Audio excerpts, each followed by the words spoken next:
প্রতিদিন গীতাপাঠ শুনলে মন শান্ত হয়, জীবনে সঠিক পথ দেখাতে সাহায্য করে। দুঃখ, ভয়, রাগ দূর হয়, আত্মবিশ্বাস বৃদ্ধি পায়।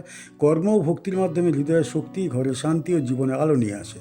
তাই প্রতিদিন আমাদের চ্যানেল থেকে 2টি শ্লোক সহ একটি পাঠ শুনুন। ভবাপিয়ৌ হি ভূতানাং শ্রুতৌ বিস্তরসো ময়া ত্বত্তঃ কমলপত্রাক্ষ মাহাত্ম্যমপি চাবিয়য়ম।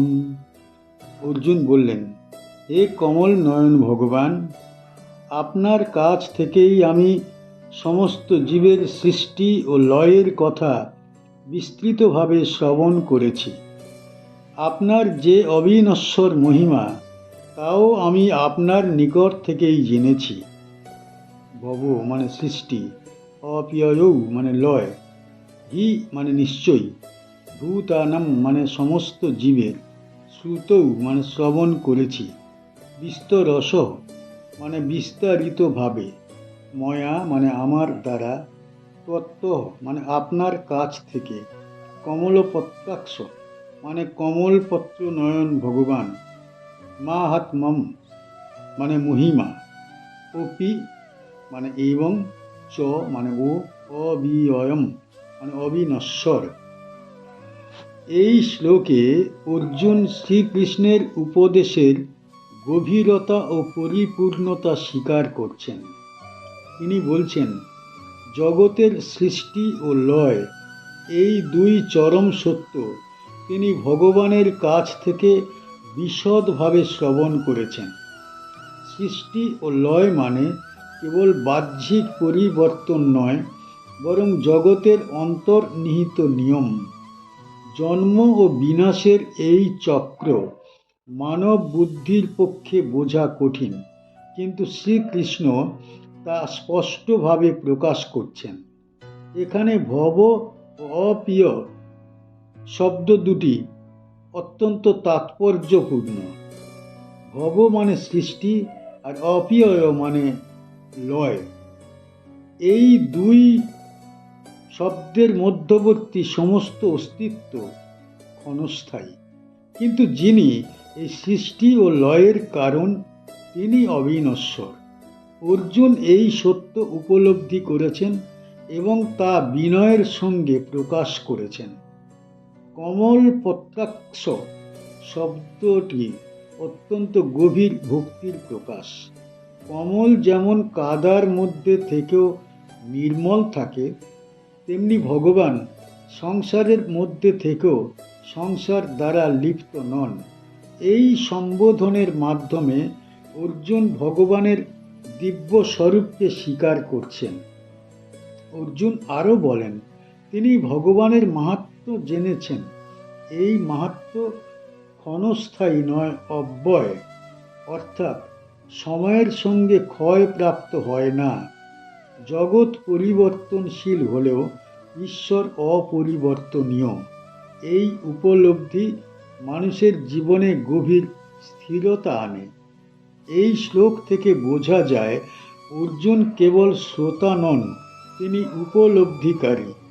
শ্রবণ থেকে মনন, মনন থেকে নিধি ধ্যাসন, এই আধ্যাত্মিক যাত্রার গুরুত্বপূর্ণ ধাপ এখানে প্রকাশিত হয়েছে।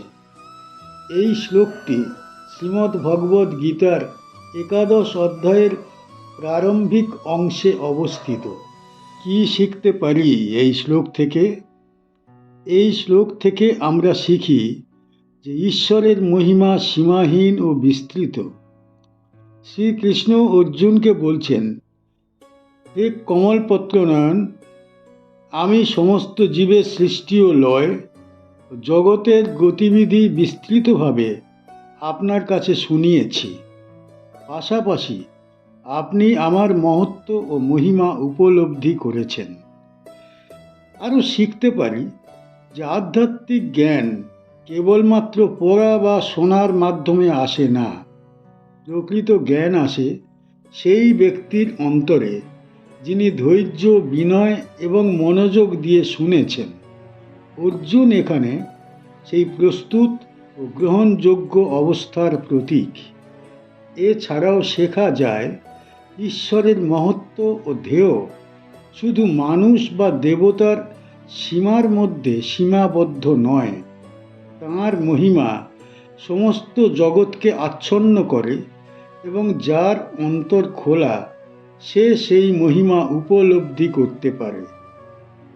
এই শ্লোক আমাদের শেখায় জীবনের প্রতিটি সৃষ্টি, প্রতিটি ঘটনা ঈশ্বরের মহিমা ও নিয়ন্ত্রণের প্রকাশ। শিষ্য যিনি মনোযোগ দিয়ে শুনে গ্রহণ করেন, তিনি সেই মহিমার স্বচ্ছ দ্যুতি দেখতে সক্ষম হন। এবমেতদিয়থার্থ ওমাত্মানম পরমেশ্বর দ্রষ্টুমিচ্ছামি তে রূপম ঐশ্বরম পুরুষোত্তম।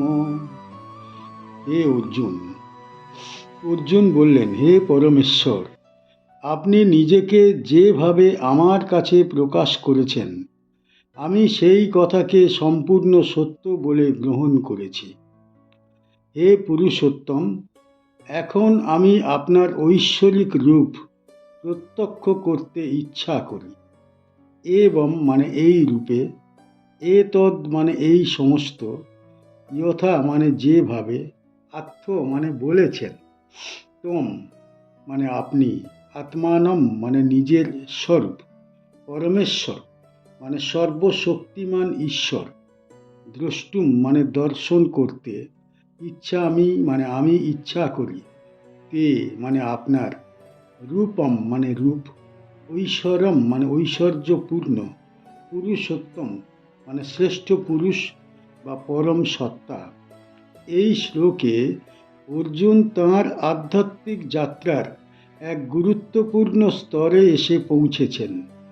শ্রীকৃষ্ণ এতক্ষণ যে তত্ত্ব ব্যাখ্যা করেছেন, সৃষ্টি, লয়, বিভূতি ও সর্বব্যাপী সত্তা, অর্জুন তা কেবল বিশ্বাস করেননি, অন্তরে গ্রহণ করেছেন।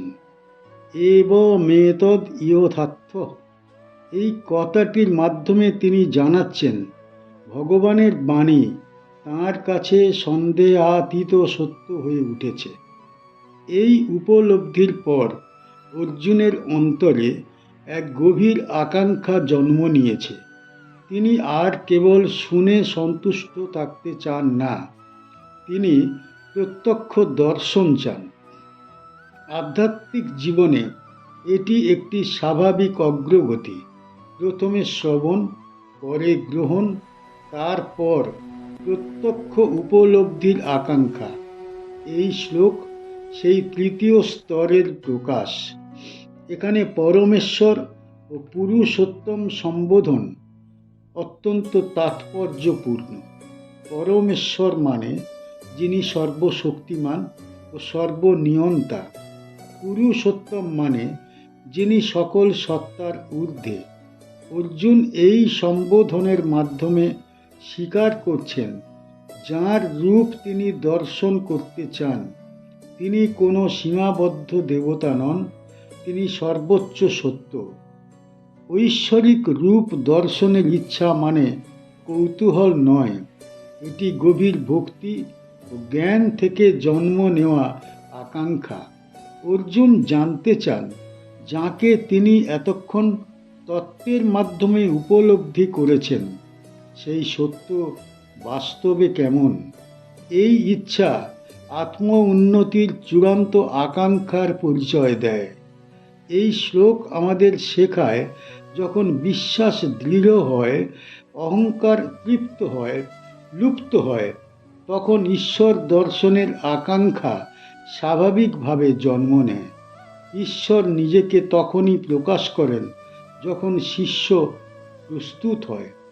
এই শ্লোকটি শ্রীমদ্ ভগবদ্ গীতার 11 অধ্যায়ের মূল প্রবেশদ্বার।